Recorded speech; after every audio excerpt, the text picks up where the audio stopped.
you can't do Afrobeats better than me. It's a privilege for, another culture to try to, imitate what you're doing or find a liking to what you're doing. And, music is a universal language.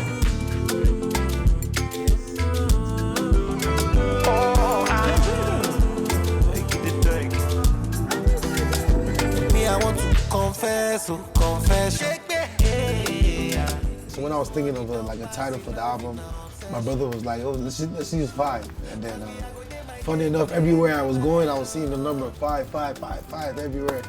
And then I researched the number and I saw that it had a lot of meaning to it. You know what I'm saying? Symbol of hope, growth, change. So it's a good number. I feel like this album is gonna touch every part of the world. We have music for the French people, we have music for the Caribbean people, we have music for the Americans, Africans, everybody. So it's like a full global packaged album. You know what I'm saying? I grew up in an African household where we were always throwing parties, music was always playing in the house, you know what I'm saying? Going in the car into school, my parents playing music. So I've always been around music. So since like 15, 14 years old, I used to have a cousin that used to do music. So he took me to the studio for the first time and I fell in love. That was my first time I actually saw somebody create music in the studio, and African music. I started studying on it.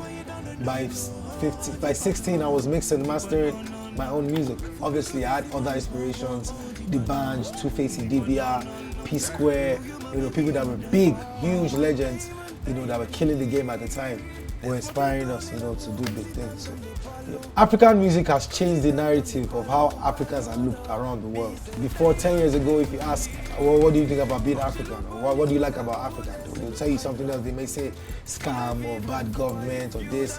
Now you ask them, what do you like about Africa? They'll say, I like the music, I love the fashion, I love the food. I just did Paris Fashion Week, and like half of the models on all the runways were African, you know what I'm saying? So there are other positive things that obviously that are being shed light on being African.